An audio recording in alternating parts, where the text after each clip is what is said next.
कानी बहू। किशोरी लाल जी के बेटे राघव की शादी की बात जगह जगह चल रही थी, लेकिन किशोरी लाल जी को कोई लड़की पसंद ही नहीं आती थी। और उसकी एक ही वजह थी, किशोरी लाल जी का लालची होना। उनको लड़की वालों से मोटा दहेज चाहिए था और इसी चक्कर में एक दिन वो एक बहुत पैसे वाले के घर अपने बेटे का रिश्ता लेकर पहुंचे। उस आदमी का नाम था ओम प्रकाश।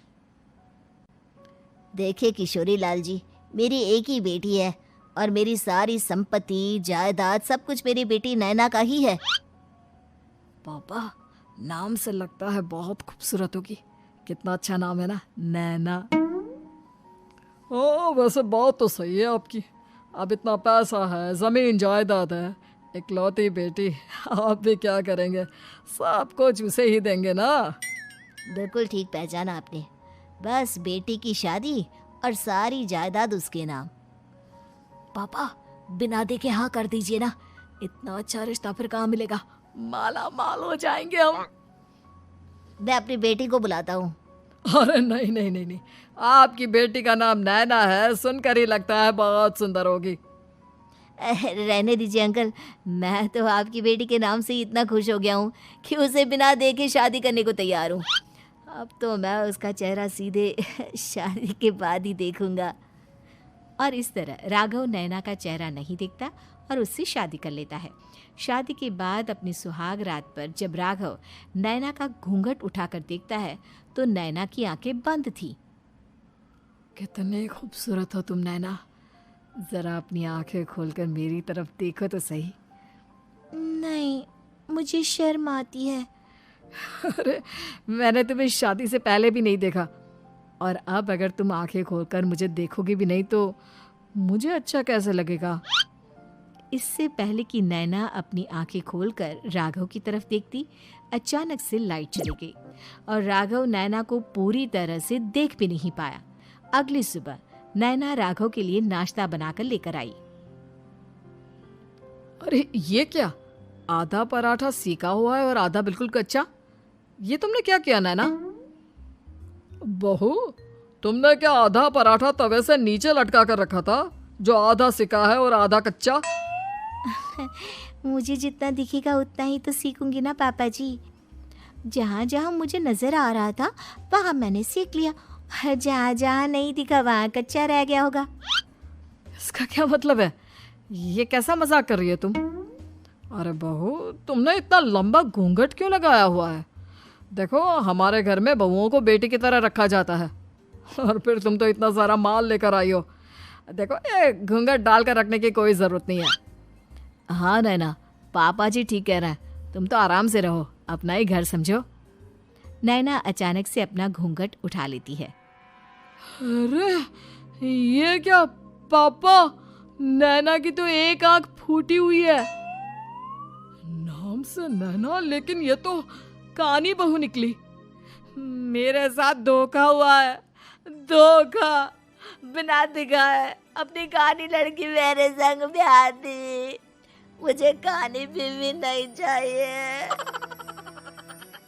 मुझे अभी ओम प्रकाश जी से बात करनी पड़ेगी। आखिर उन्होंने मेरे साथ ऐसा किया क्यों? अरे, आप लोगों ने ही तो पापा से कहा था कि आप लोग शादी से पहले मुझे देखना नहीं चाहते। अब मेरे पापा पर क्यों इल्जाम लगा रहे हैं? अरे लेकिन उन्हें बताना तो चाहिए था ना कि तुम कानी हो, एक आंख से तुम्हें दिखाई नहीं देता। किशोरी लाल और राघव नाराज होकर ओम प्रकाश को अपने घर बुलाते हैं। पापा जी, ये आपने क्या किया? शादी से पहले बताया क्यों नहीं कि नैना की आंखों में परेशानी है? अरे, आप ही ने तो लड़की देखने से मना कर दिया था। और लेकिन आप बता तो सकते थे। आपको तो हमारी बेटी की प्रॉपर्टी चाहिए थी, वो भी पूरी की पूरी। अब क्या हुआ अगर उसे आधा दिखाई देता है? प्रॉपर्टी तो आपको पूरी मिल गई ना। अरे ये क्या बात हुई? मेरी शादी प्रॉपर्टी से नहीं, आपकी बेटी से हुई है। अब ये तो पहले सोचना चाहिए था, तब तो मेरी प्रॉपर्टी देखकर तुम्हारी जुबान लप लपा रही थी। लेकिन मैं कानी लड़की को अपनी बीवी बनाकर नहीं रख सकता। पापा, कुछ करिए ना आप। हाँ, करता हूँ। देखिए ओम प्रकाश जी, आप हमारे साथ ऐसा नहीं कर सकते।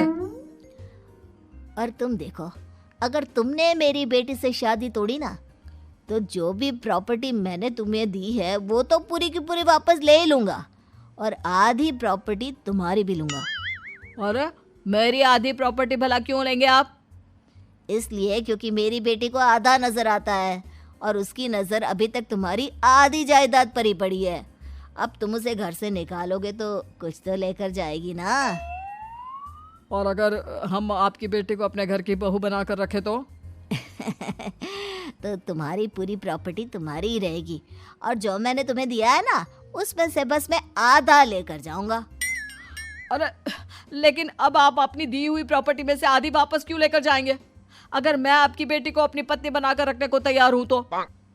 इसलिए ताकि भविष्य में अगर तुम मेरी बेटी को धोखा दो तो उसके पास कुछ तो रहे जो पति का हो। वैसे मेरे पास तो बहुत कुछ है, लेकिन अपने पति की कोई निशानी तो उसके पास होनी चाहिए ना। अब अगर तुमने मेरी बेटी को कहानी कहा तो तुम्हें प्रॉपर्टी भी कहानी ही मिलेगी, पूरी नहीं। जमाए राजा। किशोरी लाल और राघव समझ चुके थे कि वो बुरी तरह फंस चुके हैं और अब उनके पास वहां से निकलने का कोई चारा नहीं है। अब समझ में आया ना, लालच बुरी बला होती है। एक तो तुम्हें प्रॉपर्टी मिली, ऊपर से बीवी मिली, उसमें तुम्हें नखरे भी दिखाने हैं। आए बड़े, चुपचाप बैठो दोनों। कुछ दिनों के बाद नैना राघव की कार लेकर बाजार घूमने निकलती है और जब कार लेकर वापस आती है, ये क्या? एक तरफ से मेरी गाड़ी पूरी खराब हो चुकी है। लगता है तुमने मेरी गाड़ी को किसी दूसरी गाड़ी के साथ एक्सीडेंट किया है। अरे अरे कितना बड़ा नुकसान कर दिया तुमने बहू। वो क्या है ना पापा जी, मुझे एक आंख से दिखाई नहीं दे रहा था, सामने से गाड़ी आ रही थी। मुझे तो सिर्फ आधा ही दिखाई दिया और वो गाड़ी मेरी कार से रगड़ते हुए निकल गई। अब मैं क्या करूं बताओ? आप इसे ठीक कराने के पैसे कौन देगा? तुम्हारे पापा। तुमने मुझसे इस तरह से बात की? अभी रुको। नैना राघव की शिकायत ओम प्रकाश को कर देती है। देखो राघव, अब जो मेरी आधी प्रॉपर्टी तुम्हारे पास थी ना, उसमें से आधी और मैं लेकर जाऊंगा, क्योंकि तुमने मेरी बेटी को डांटा। अरे नहीं नहीं पापा जी, गलती हो गई, माफ कर दो। गलती की तो कोई गुंजाइश ही नहीं। अगली बार मेरी बेटी को डांटा तो बची हुई आधी में से आधी और ले जाऊंगा। लालच के चक्कर में हम दोनों ने बहुत बड़ी गलती कर दी बेटा। एक तो तुम्हें कानी बहू मिली और ऊपर से जो माल मिला वो भी काना। इस तरह राघव की हर एक गलती पर ओम प्रकाश उसकी प्रॉपर्टी का आधा आधा हिस्सा लेकर अपना सारा माल वापस ले गया और राघव को कानी बीवी से काम चलाना पड़ा।